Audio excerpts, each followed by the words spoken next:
Hello and welcome back to Tales of Lumin and Hearthstone. Today we're going to be reviewing a good bunch of the Whispers of the Old Gods cards. We're actually going to look at all the neutral cards. That includes the legendaries, epics, rares, and commons, the old gods amongst them. And then in the next video we're going to have a look at all the class cards. I feel like the neutrals need to happen first because Cthun is a neutral, and a lot of the class cards, well, they need you to understand how Cthun works for them to make sense. Now, before I jump in and start looking at these cards, I just want to say that I'm not a professional Hearthstone player. The chances are most of my opinions and thoughts on the card's strengths and weaknesses will be incorrect.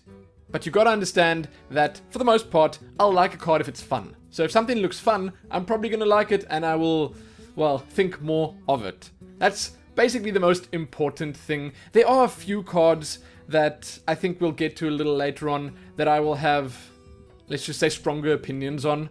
I will think that certain cards are very weak or very strong or imbalanced or whatever. But again, chances are it's going to be wrong, and chances are I'll probably change my mind when I get to play with these, because it always works like that. You think one thing, but when you see it in action, combined with a whole lot of the other cards at your disposal, then it's something completely different.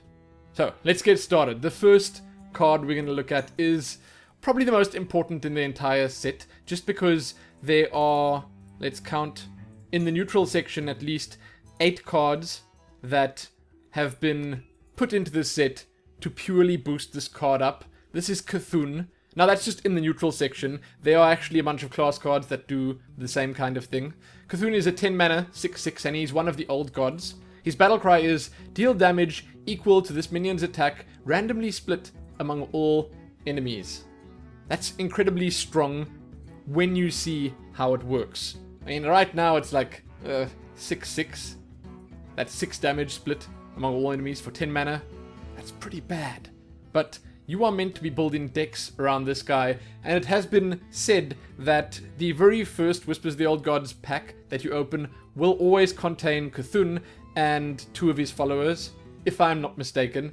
I'm not certain about the 2 followers thing. Maybe the whole pack is sort of like a pre-built one. Maybe everyone's getting the same 5 cards in that pack. I don't know. Okay, I'm not certain, but I was told that you will get this in your first pack, and we're getting a bunch of free packs, so everyone will be able to get this without spending a single cent on the game. That's pretty exciting. Now, we're going to have a look at all the other legendaries before we look at the Disciples of Cthun, the cards that affect Cthun directly. So next legendary. There's another one of the old gods. This is N'Zoth the Corruptor. I may be saying these names wrong. I may be totally butchering them. Doesn't matter. Everyone's probably going to do that at some point, or at least until some point. This guy, also pretty strong. Battlecry, summon your death rattle minions that died this game. Yeah. That could be really good, or it could be pretty okay. You know, he's one of the less flashy old gods. You can see they'll all cost 10, and their stats are usually not that amazing, but, you know, it all depends on how the game goes. I think this is really good, and again, it's the kind of card that, if you're playing a Death Rattle deck and you have a bunch of really strong minions that die, that will pretty much seal the deal.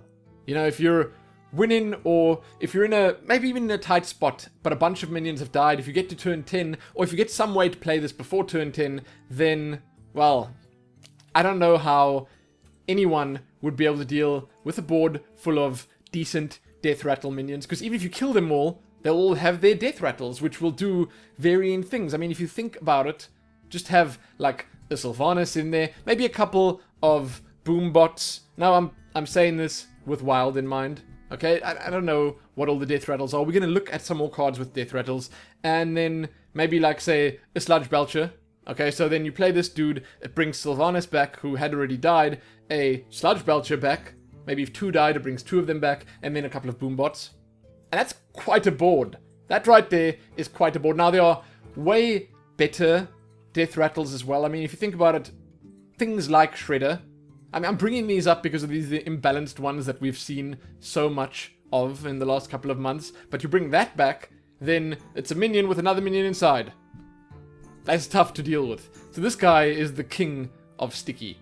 Okay, he's gonna make your opponent's life tough. I like it. I actually like the old gods probably the most in the entire set, just because they are all so interesting, and you can build decks around all of them. I'm sure there's going to be a deck at some point with all the old gods in. Next, Yogg, Hope's End. 10 mana, 7/5. This is probably the most crazy and most fun card in the entire set. Battlecry, cast a random spell for each spell you've cast this game. Targets chosen randomly. Saw this on the stream when they played it. It is madness. So, take all the spells in the game, pick one randomly, pick a random target, and off it goes. Now, if there's no target, then it just casts it anyway. It could cast something like Tree of Life, followed by Pyroblast, Pyroblast, Pyroblast to one-shot your opponent. That's possible. It's statistically very unlikely, but that is possible. It could cast, well, Muster for Battle, and then Flame Strike. I'm not sure how that would work, by the way. Not sure whose minions the Flame Strike would target. Or, another card that's coming up in this set later, Doom. It kills all the minions on the board, you draw a card for each one. So, like, Muster for Battle into Doom, you draw 3 cards or whatever. It can do anything. It is difficult to imagine, well, even a single scenario where you play Yogg, because it is so random. This is a crazy card. This could be a game-ending, crushing victory for you, or it could just flip things over and, well, lose the game for you instantly, because you just don't know. Imagine it plays Holy Wrath and you draw into something big and it like one-shots your face or something. Anything. It was the craziest thing I've ever seen in a game of Hearthstone when they played this on stream, so I'm incredibly excited to use this guy. I want to make a rogue deck with him in. I think that'll be great. Next, Yasharj, or Yasharaj, or I don't even know, Rage Unbound. I think it says Yasharj. Okay, that's kind of what the text says there. But then I saw on the official Hearthstone channel them calling it Yasharaj, which didn't really make much sense to me, but how do you even know how to pronounce something like that? Anyway, he's 10 mana for a 10/10. At the end of your turn, put a minion from your deck into the battlefield. That's pretty strong as well. Now, you're going to have a bunch of good minions in your deck. It's the kind of thing that will take a bit of time for you to get super value out of it. Like, you know, you put this down and it pulls like a 1 or 2 or 3 mana minion out. I don't know if that was entirely worth it. I don't know if that feels like super epic or crazy like the other old gods, but if this guy stays in play, and he's a 10/10, so it's possible that he'll stay in play. Well, your opponent's going to have quite some stuff to deal with after a while. And the nice thing is that you put him down, he's a 10/10, he can probably soon, like maybe in the next turn, trade with something else, trade with something else after that, without dying. He's a big dude, you know? His effect is probably the most boring of the old gods. I mean, the Death Rattle one comes close, summoning all your Death Rattle minions, but it is, once again, just pretty solid. Like, if you make a deck with a whole bunch of big dudes in, maybe if you make that Astral Communion Druid deck, this guy will work quite nicely in there. I don't know. I can see it working in certain situations, though. But it's not one of my favorites of the lot. Next up, we're done with the old gods, that's all of them. Deathwing Dragon Lord. 10 mana for a 12/12. That didn't change. Death Rattle, put all dragons from your hand into the battlefield. I kind of like this, but I don't think it's really good. I like the card a lot. I love the artwork, by the way. I mean, most of the artwork in this set is just amazing, but it's going to be so tough to get value out of this. Sure, if it's like sitting in your hand from the start of the game, you can pick and choose what you want to play, but the chances are leading up to 10, if you don't have a whole bunch of card draw, you're going to want to be playing all the dragons from your hand every turn, and then when you get to 10, you might not have dragons to play. I don't know. I don't quite understand it, but he has Death Rattle, so he'd come back if... Which old god was it? N'Zoth dies. that'll bring Deathwing back. Then his death rattle will be there again. He's also a dragon, of course, so his cost is reduced by the consort from the paladin class. That reduces the dragon cost by 2. It's pretty cool. Pretty cool, pretty big. I don't know if he's good, but he's cool. Next up, Ogre Doom of L1. This is a corrupted Ogre, and for those that didn't realize, Deathwing is there again, and he's sort of just a different version of Deathwing, maybe an uncorrupted version, but there's going to be a couple of instances where you recognize some of these cards, like Ogre. This is Ogre, except he's been corrupted, he's got tentacles on his back and stuff growing all over him, and he's now quite a bit bigger. 7 mana for a 6/6. Whenever this minion takes damage, summon a 2/2 null with Taunt.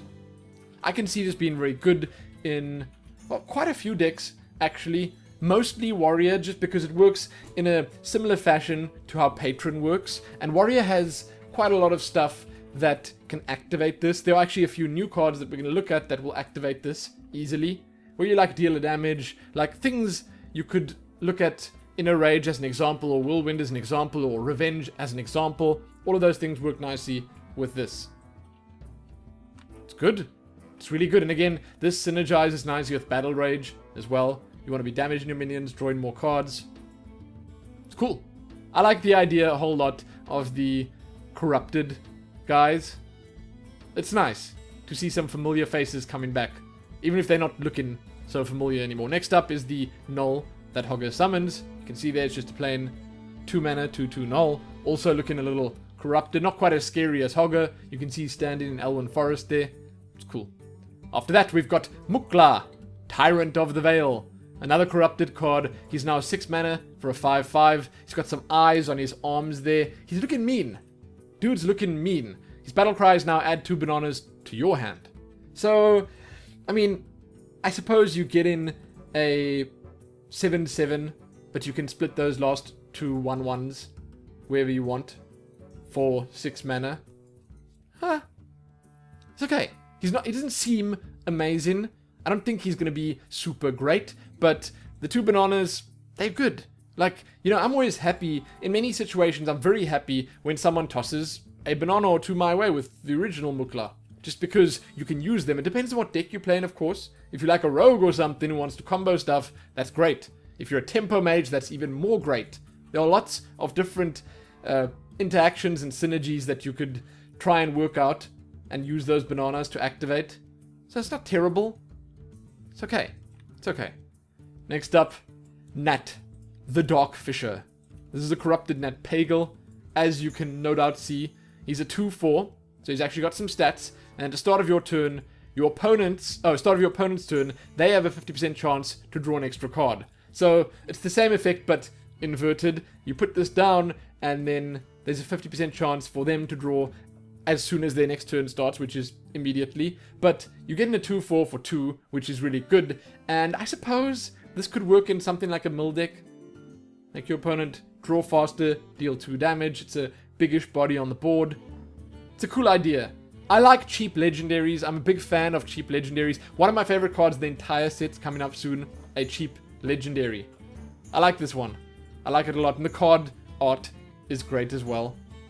I don't know what kind of uses you'd get from this. Maybe if you're playing a Fatigue Warrior or Fatigue Mage or something, this might also be good. Or if you can somehow punish your opponent for drawing cards in a different way than just milling them. Whatever. Oh, here he is. Here he is. Shifter Xeris. This is probably one of my favorites. It might even be my favorite next to the Old Gods. 1 mana for a 1/1. Each turn this is in your hand, transform it into a random minion. Isn't that great? So you can start your game with this in your hand. You can play it like on turn 1 as a 1/1 as Shifter Xeris. So you can like, I don't know, contest something on the board or start doing damage if you want. Or you save this dude in your hand, and every single turn, it's a gamble, you get a different minion. When it transforms into one, it'll still say, there's apparently a little note that says this is Shifter Xeris. So he'll keep changing until you find, or until he turns into a minion that's a good fit for where you are currently in the game. I love this. This is the ultimate versatility / well, random card. You can't say it's super versatile because it could be anything, but because it could be anything, it's actually kind of good, because it could, at any point in the game, give you exactly what you need. It could give you, well, the exact opposite, but that's a gamble I would be willing to take. Seriously. I also like this in something like Rogue, again, because it's a 1 mana card. You can use it to combo if you want.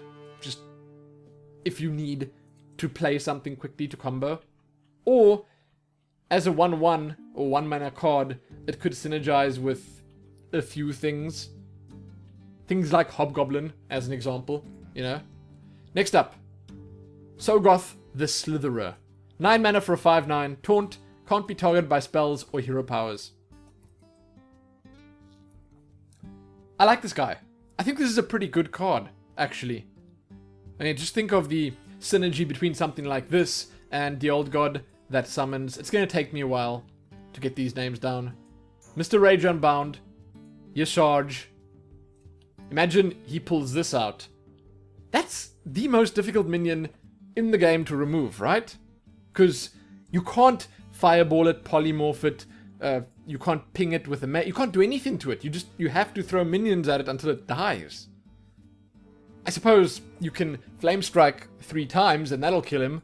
You could cast a big board clear, like Twisted Nether, that'll kill him.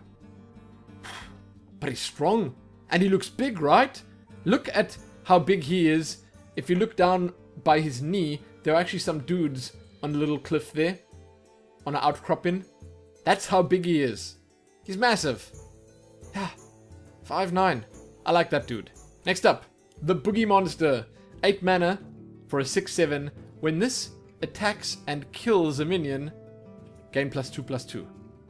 So this guy, he basically just gets scarier every time you get to attack with him. Also good. Another really expensive card, but I mean, you put him down, if he gets one attack off, he's just going to get stronger and stronger and stronger. You can obviously help him kill something by pinging it, doing a bit of damage to it, and then killing it with this. It's cool. That's cool. Ah, so that is... Oh no, there's still one more. Okay, one more. Legendary. Twin Emperor Veclor. 7 mana for a 4/6. Taunt. Battlecry. If your Cthun has at least 10 attack, summon another Emperor. So, if Cthun has been buffed up enough, and you're going to see in just a moment, right after this, how one buffs up Cthun, then if he's got that 10 attack, you'll summon this guy, who is Twin Emperor Vecnalash. Exactly the same thing. Also a 4/6 with Taunt, 7 mana. So you can basically, at 7 mana, if your Cthun has that 10 attack, which it should by 7 mana, you'll see why in just a second again, you'll get 2 for the price of 1. 2 4/6 Taunters, pretty good. Pretty damn good. Not sure what kind of deck this would fit in. Obviously, you'd want it in a Cthulhu deck, because it wouldn't make sense in anything else. It's a little weird, because you're going to be throwing so many legendaries into your deck. It's strange. Okay, and obviously this is the only card. The other Emperor, Vecnalash, he's just attached to it. These aren't 2 separate cards that you need to collect. But, with that out of the way, before we move on to the neutral epics, we're just going to move back quickly to look at all the Cthulhu cards. So we're going to start with this one, the Crazed Worshipper. 5 mana for a 3/6. Taunt. Whenever this minion takes damage, give your Cthulhu +1/+1 wherever it is. So the way that's going to work is Cthulhu's going to be somewhere in your deck or in your hand or whatever. You're going to play this dude and your Cthulhu will get bigger wherever he is. And then a little portal basically pops up. You see Cthulhu there, you see how big he is. So maybe you play this and then you'll become a 10/10 or whatever. Then you can play a card like the previous one we just looked at and you'll get the effect of it. It's very cool. Okay, this minion specifically, his stat line and the mana you're paying for him is not amazing, but if he gets, well, 2 or 3 hits on him, then you're already giving your Cthulhu +3/+3 or +2/+2, and that will end up being worth it, right? Because when you play Cthulhu, he will do that much more damage, if you remember what Cthulhu's Battlecry is. Next up, this one I actually really like, Disciple of Cthulhu. 3 mana for a 2/1, Battlecry, deal 2 damage. Also, give your Cthulhu +2/+2 wherever it is. I think this is going to be an auto-include in a lot of decks. Seriously. if you think about it, it's actually quite good. Now, sure, the stats aren't great. It's a 2-1 for 3 mana, but you're dealing 2 damage. So, technically, you can take down a minion with 4 health, which is okay. It's nice. And you're giving your Cthulhu 2-2. I'm a big fan of this one. I'm actually probably going to use this. I like it. I like it a lot. Yeah, if you think about it, the SI7 agent for Rogue is also 3 mana. That requires you to combo something for it to do 2 damage to something. Sure, it's a 3-3, which is significantly better, but with this, you're getting 2-2 on your Cthulhu, you're getting 2-1 here, and you're doing 2 damage. And it's a battle cry, you don't need to combo it. So I like that a lot. Also, on turn 3, the chances are quite good you'll be able to use that 2 damage effectively. So you'd want this at the start of the game. You'd be able to kill something like a Knife Juggler, a Flame Imp, or, whatever. Any number of things. Next. Doom Caller. Oh, and that was, the Crazed Worshipper was a epic. Disciple of Cthulhu was a rare. Doom Caller is also a rare. 8 mana for a 7-9. Battlecry, give your Cthulhu +2/+2 wherever it is. If it's dead, shuffle it into your deck. That's mean. And this guy's got a big body. So for 8 mana, you're getting a 7-9, which is good. You're giving your Cthulhu 2-2, and if it had died, or if you'd used it already and then it died, you get to use it again because it gets put back in your deck. It's really good. Next. A rare called Skaram Cultist. 6 mana for a 7-6. Battlecry, give your Cthulhu +2/+2 wherever it is. That's not bad. The stats are okay, right? 6 mana, 7-6. It's not terrible. Well, you can kill it with Big Game Hunter, but I don't think we're going to see as many Big Game Hunters around anymore. There are a lot of really massive minions coming with this expansion. Battlecry is pretty, well, basic, I guess, now that we know how the Cthulhu thing works. Just give it +2/+2. So, in some ways, you could just see this as a 6 mana 9/8. Well, it doesn't really work like that, but you're getting that many stats from it. Next up, Beckoner of Evil. This is a common. 2 mana for a 2-3. Battlecry, give Cthulhu 2-2 wherever it is. I think this will probably be just like a staple in most Cthulhu decks. Firstly, because it's a common, it's a small minion. You're going to want something early game in the decks so you can stay alive until Cthulhu comes out. And it's a decent boost. It's the same as the previous one we just looked at, 2-2. That's a big boost to Cthulhu. You put that on Cthulhu, then he's up at 8-8. Then you just need one more, then he's up at 10. And 10 is the point where a lot of the battle cries and stuff activate. So that's kind of cool. 2 of these in your deck would be good. I like this card. I think it's good. And next up, Cthulhu's Chosen. Another common. 4 mana for a 4-2. Divine Shield. Battlecry. Give your Cthulhu +2/+2 wherever it is. It's a Argent Commander without charge. But it also gives you Cthulhu 2-2. I think it's good. I mean, it's okay. I don't know. 4 mana for a 4-2. I guess you could also liken it to Shredder right now. It works in a similar way. Like, you gotta either silence it or do damage to it and then kill it. Right? Right.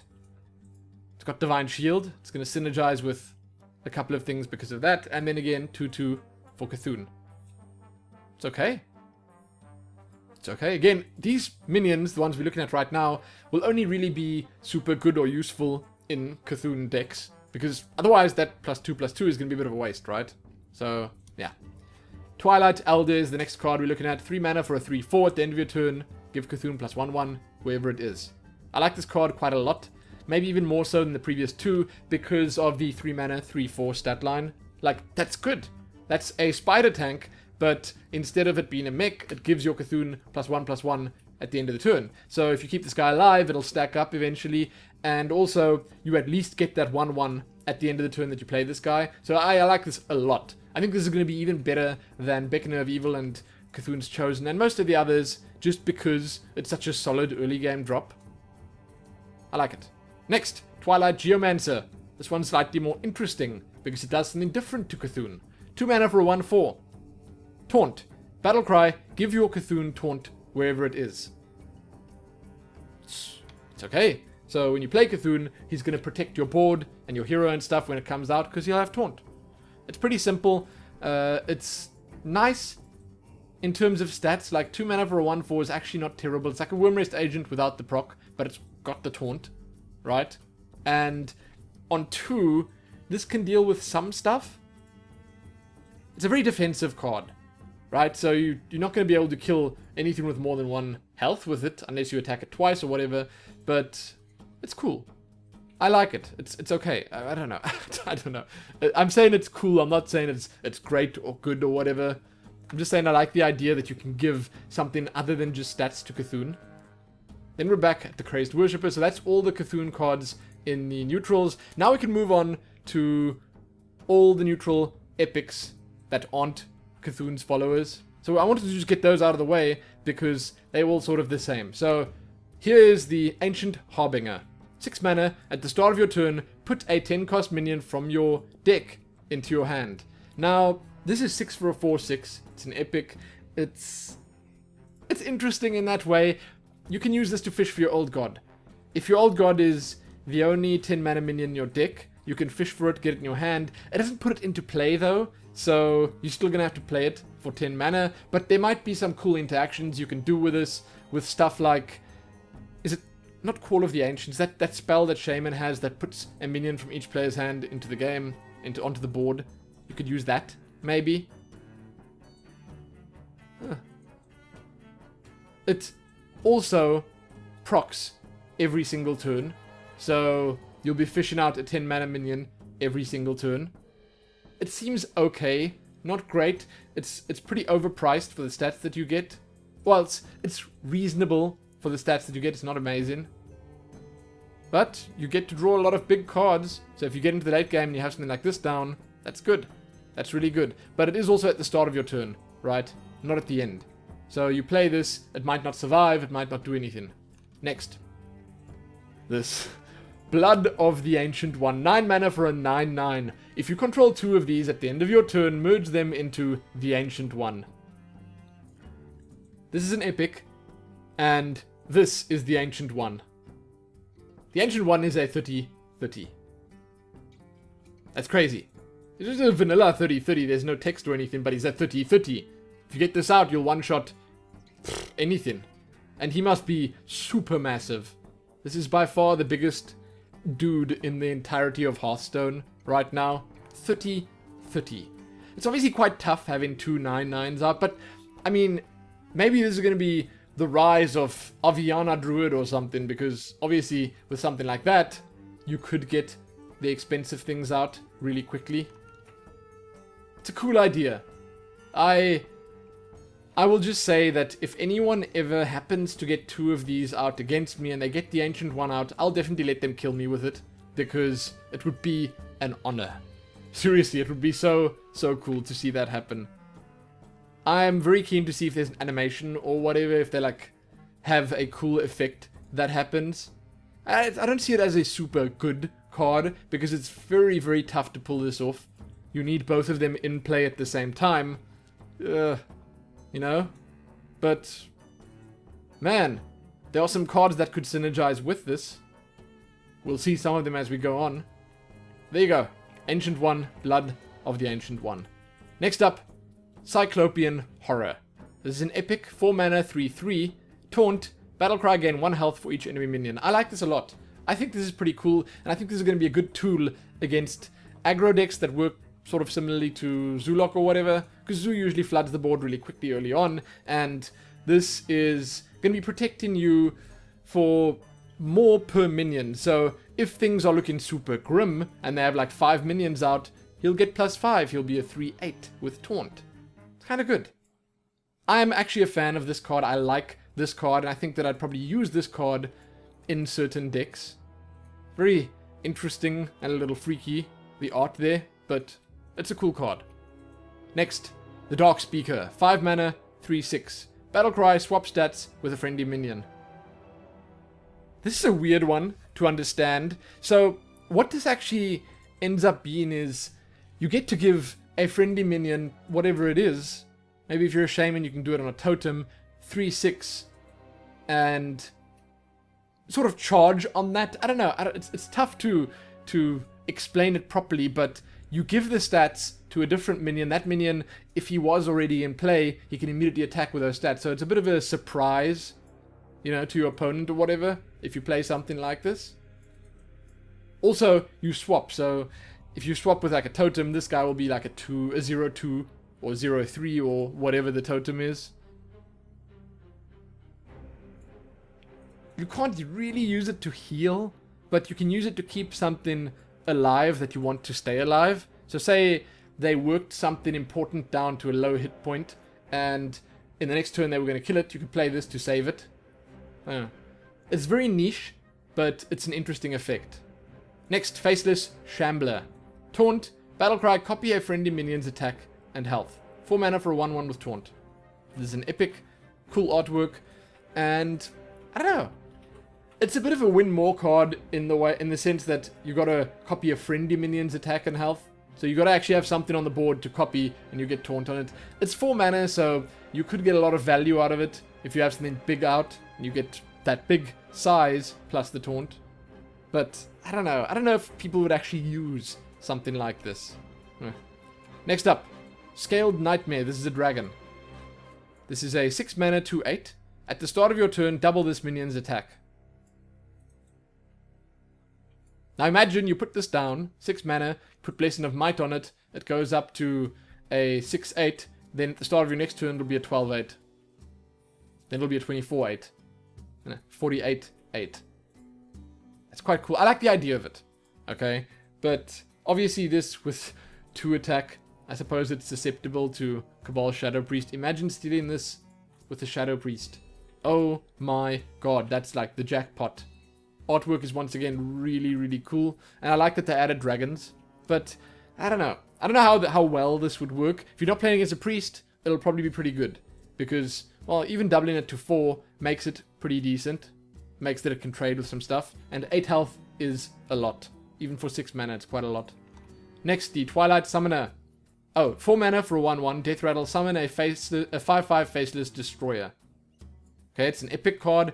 The Faceless Destroyer is just a plain 5/5. It's nothing special. It's just a plain vanilla-ish 5/5. If I can find the artwork for it. I don't even know. Maybe I put that somewhere else. But yeah, there you go. Okay, so it summons a vanilla 5/5. No text on it, nothing like that. But again, it's sort of you paying 4 mana for a 1-1. It's got a Death Rattle, so I suppose something like Feign Death or whatever, or the Raptor from Rogues, or whatever can copy this. Imagine you use the Raptor on this 3 mana, so 7 mana in total. You play this, Raptor gets that, then both of them die, you got 10/10 stats on the board. It's quite good, but 4 mana for a 1-1, you're basically playing it so that it dies, and you get a 5/5. That's the idea here. Next, Validated Doomsayer, another epic. 5 mana for a 0/7. At the start of your turn, set this minion's attack to 7. So at the start of your turn, this becomes a 7/7. Again, this is... And it's something that I always mention because I play and played a lot of Priest. Very susceptible to Quell Shadow Priest, Shadow Word Pain, stuff like that. Anything that affects minions with low attack. But 5 mana for a 7/7 with no real downside is pretty good. And it will also do this at the start of every turn. So if somehow the minion gets, well, damaged or nerfed down to a different attack, it'll set it back up after that. It's interesting. I suppose it could work in like an aggro deck or whatever, but it has a bit of a ramp up time. There's no charge on this or whatever, and 7 health is a lot though. It's not easy killing a Doomsayer. That much needs to be said. Next up, the first rare, the Blackwater Pirate. 4 mana for a 2/5, your weapons cost 2 less. I think this is a pretty cool card. I think it's a pretty good card too, because firstly it's a pirate. I like pirates. And it's got 5 life. 2/5 is not terrible. 4 mana for a 2/5, there aren't many minions with that stat line. There's one mech with Taunt that's immune to spells and stuff. The Arcane Nullifier or whatever. That comes to mind. Druid of the Flame from Druid is also 2/5, but that's 3 mana. But if your weapons cost 2 less, then an Assassin's Blade would cost 3 mana, which is pretty good. A Let me try and think. A Fiery War Axe would be free, of course. Perdition's Blade would just cost 1 mana. I think it's okay. And the thing is, it's a persistent effect, so if you keep this out, then your weapons will just constantly cost 2 less. I like that they added pirates. I like that pirate decks might work. There are more pirates in the class cards section. There might be one more here as well, but there are lots of pirates in Rogue and Warrior as well, so we're going to see them when we see them in the next video. But just keep in mind that there is a pirate here and it does that. Next is the Corrupted Healbot. 5 mana for a 6/6. This is a corrupted version of the Antique Healbot, which has actually been cycled out. So 5 mana for a 6/6 is okay. It's a pretty good amount of stats for that. But the Death Rattle, it's quite negative. So you'd have to attack twice with it for it to be worth it. So I'm not sure this is actually going to be played very much. Because for 5 mana, you could rather just play the Validated Doomsayer. I don't know. Then you don't have the risk of, well, the Death Rattle. Next up, Corrupted Seer. A Murloc. 6 mana for a 2/3. Battle Cry. Deal 2 damage to all non-Murloc minions. It's like a mini board clear, but it doesn't affect Murlocs. So this guy you probably want to put in your Murloc deck. So instead of giving 2 health, this one deals 2 damage. The corrupted version of it. It's a cool idea. It's very expensive for a Murloc, but maybe that's a good thing. So you have some slightly bigger, maybe, I guess, more impactful stuff to play later on with your Murloc deck. Maybe Murloc decks are going to be completely different in the expansion. There's another Murloc coming up, or a couple more actually coming up. Next, 4 mana, 2/4, the Eater of Secrets. This we actually saw very early on. I don't know why Blizzard showed it so early. I guess because of the whole Secret Paladin thing. Battlecry, destroy all enemy secrets, gain 1/1 for each. This is a rare. It seems okay, but I don't know. This will only work if you play against a Secret Paladin. I suppose for 4 mana, 2/4, you're going to want to kill at least 1 or 2 secrets to make it worth it. I think if you play this and kill 1, it's okay. 4 mana for a 3/5, but it's only okay. It's not amazing, it's just okay. So you need to kill at least 2 secrets to make it good. Is that going to happen? Probably not. So I don't really think this is going to be used. Unless, again, Secret Paladin is the hot thing in the meta and everyone's playing it. Or some secret deck is super popular and everyone's playing it. Then this might be good. Maybe a one-of or whatever. Next up, Midnight Drake, another dragon. This is a different version of the Twilight Drake. It's actually kind of like the inverse. 4 mana for a 1/4. Battlecry, gain +1 attack for each other card in your hand. So you get an attack instead of life. The life is 4, just like the Twilight Drake's life was 1 and attack was 4. It's cool. The artwork is amazing as well. I'm trying to decide whether it's good or not though. I think it might be better than Twilight Drake in some ways, but then again 4 life dies pretty easily. It would work nicely with Twilight Drake, then you've got a little bit of both. You know, a lot of health on the one, a lot of attack on the other. It's cool. But you'd obviously need a lot of cards in your hand. Next up, the Silithid Swarmer, another rare. 3 mana for a 3/5. Can only attack if your hero attacked this turn. 3 mana for a 3/5 is ridiculously good, but you'd obviously need to be playing this in a deck that uses weapons. And we were told that it doesn't get charge, so it's got the normal rules where only the next turn you can attack with it, but it can only attack if you attack as well. So maybe in Rogue.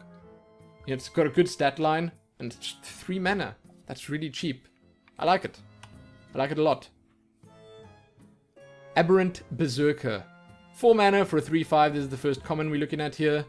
And it's Enrage +2 attack. This is a bigger, badder version of the Amani Berserker. I like the artwork and all that. The minion itself is okay. Like, it becomes a 5/5 when it enrages, which I suppose is good, but there are other 4 mana cards for 3/5 stat line that I think might be a little bit better. I'm not certain though. It's okay. And again, I like the artwork a lot. Then we have the Amgam Rager. This is a corrupted version. You can actually see that of the Magma Rager. 3 mana for a 1/5.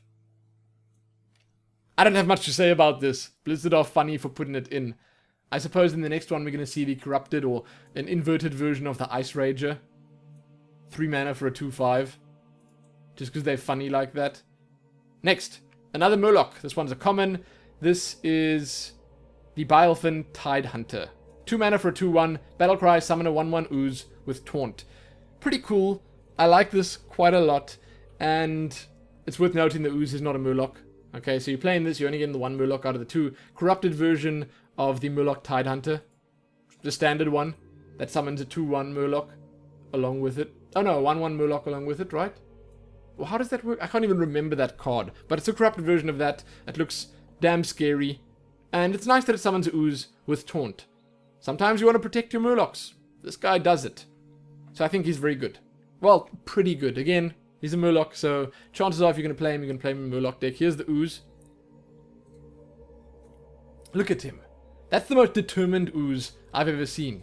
Holding a shield and what looks to be a sword. The artwork actually makes this, so you should play it just for the artwork. But it's just a 1 mana 1/1 with Taunt. Next is the Bog Creeper. I like this artwork even more than most of the others that I've seen. Look at that scary little gnome on top of it. Look at those eyes. 7 mana for a 6/8 with Taunt.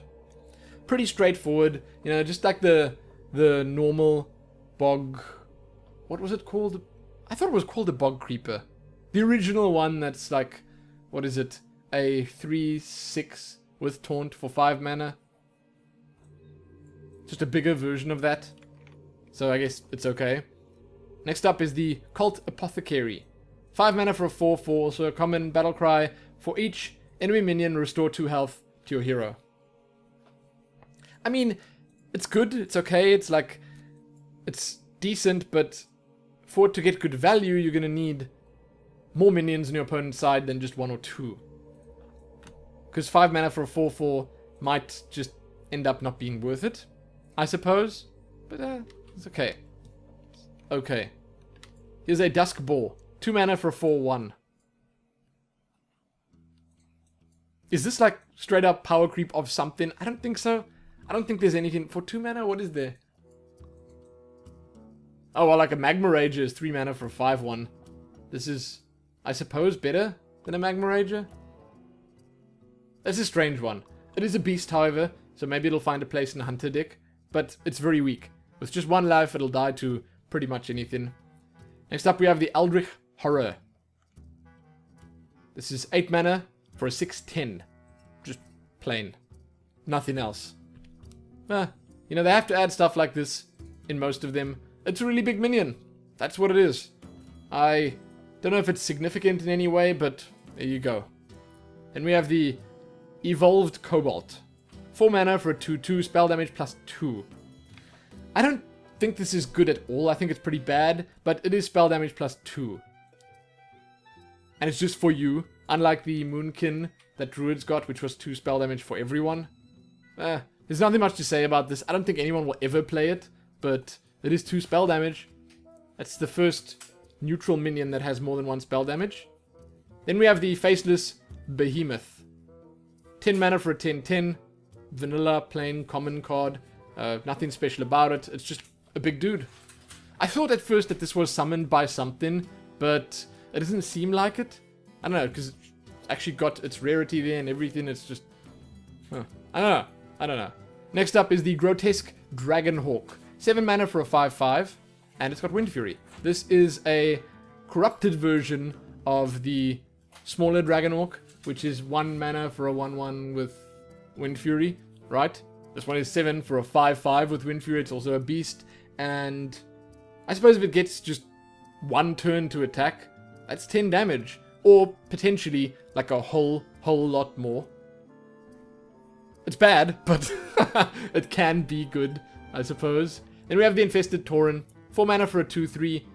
Taunt, Death Rattle, summon a 2/2 slime. Infested version of the Enraged Tauren, you know, the one that's 2/3 for 3 mana that enrages. The slime that it summons is just a 1 mana 2/2 slime. Doesn't have Taunt or anything like that. It's okay. I don't think it's really great, but I suppose you could see it as a mini shredder that always gives you reasonable value. but the stat line is just terrible compared to it. But you can't really compare things to Shredder anymore, because Shredder was way too strong. So, yeah. Means, okay, it's nothing special. Artwork is cool once again. But, yeah. Next is the Nerubian Prophet. 6 mana for a 4/4. At the start of your turn, reduce this card's cost by 1. That's interesting. So, as I understand it, you can keep this in your hand. And as you keep it in your hand, it gets cheaper and cheaper and cheaper. So 6 turns in, it'll cost nothing for a 4/4. It's okay. And it synergizes nicely with other cards that actually require cards in your hand, like Twilight Drake, or like the other Drake that Midnight Drake that we looked at. Or some of the Giants or whatever. Mountain Giant. This could be good. This could be good in something like that. And with those decks, you're actually looking to wait for a good couple of turns anyway. Then maybe after your opponent's used his board clear or whatever, and you think, okay, it's good to go now. You toss this guy out for free with a bunch of other stuff. You just win in the next game, in the next turn. Next up is the Polluted Hoarder. 4 mana for a 4/2. Also a common. This is a corrupted version of the Loot Hoarder. You can see he's got his chest there, but there are tentacles and stuff coming out of it. Death Rattle, draw a card. It's everything exactly the same, just doubled. So, double the mana, double the attack, double the health. Same Death Rattle. It's okay. Next is the Psychotron. I like this one just because of the artwork.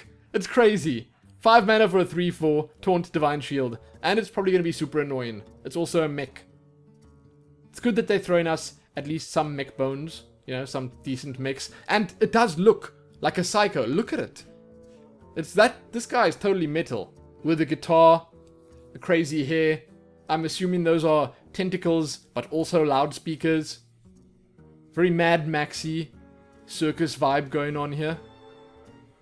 Look, it's annoying. It looks very annoying to deal with. A 5 mana 3/4 with Taunt and Divine Shield, but I don't think it's great.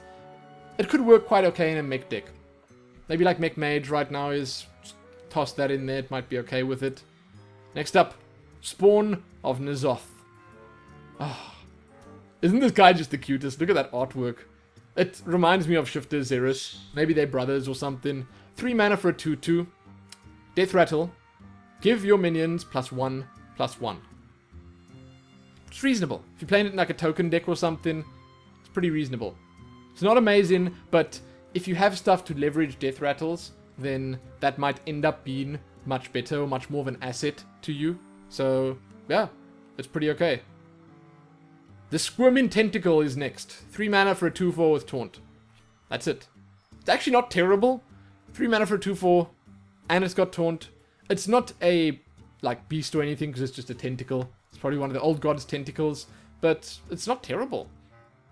It's just a okay common card. Again, nothing much to say about it. Then we have the Tentacle of N'Zoth, another tentacle. This is a legit one from N'Zoth. 1 mana for a 1/1, Death Rattle, deal 1 damage to all minions. I really like this one. I like this one because in many situations he might actually be able to kill a 2-attack minion, then also deal 1 damage to a whole lot of other stuff. Plus, the amount of stuff you can trigger with this, like we were talking about what you could use to trigger the new Hogger. This guy can do that. But you could also use it in like a control deck or something as removal early game, anti-aggro, you know? I kind of like this. I really do. Then we have the Twisted Worgen. 2 mana for a 3/1 with Stealth. This is just a bigger version of the Worgen that's already in the game. The Worgen Infiltrator. I actually think this is good. I don't think it's terrible. 2 mana for a 3/1. It's got Stealth, so it should stay alive unless there's a mage with Arcane Explosion, or unless someone's running Tentacle of N'Zoth.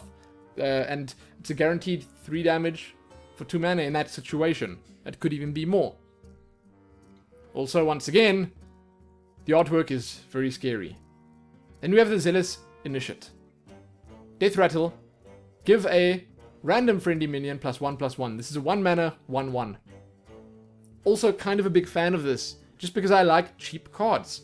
I like having a lot of options when it comes to 1-drops. This is not a bad option. It's really not. It's not amazing, but it's not bad either. So I kind of like it. And that's it. We are done. I can't tell you what my highlights are from these. The chances are what I'm going to do is, once I'm done with my 2 videos looking at these, like I just did the neutrals now, and then looking at the class cards. I'll do a favorites video, so like my top 10 cards from the set before the set comes out, then we can review that top 10 after the set's released, and we can see like how my favorites ended up like stacking up, you know, how they ended up working when you actually use them, see if they're still my favorites at that point. But I'm done. You can check back here soon for the class cards, and again, the ordering is a bit weird, and it was a bit weird in this video because of the way that some of the minions and stuff work with Cthun and the old gods, and I hope it wasn't too terrible for you guys. I don't have very much insightful stuff to say about most of these. I don't know. I'm mostly just humming and humming about them and looking at the cool art and stuff like that, but that's part of the fun, right? You only really get to figure out what they're all about when you can play with them. I'm not the kind of person that'll go out and theorycraft and build decks and stuff before they're out. I want to see them in my collection and feel them and use them, pop them into decks. Then I want to lose games with them and maybe eventually start winning games with them. I want to do it all myself. I don't want to theorycraft all too much before the game even comes out. So there you go, we're done. Again, check back for more, give it a like, share it, and do all that good stuff. Most importantly though, happy Whispers of the Old Gods. The Old Gods are really kind of impressive. Happy that.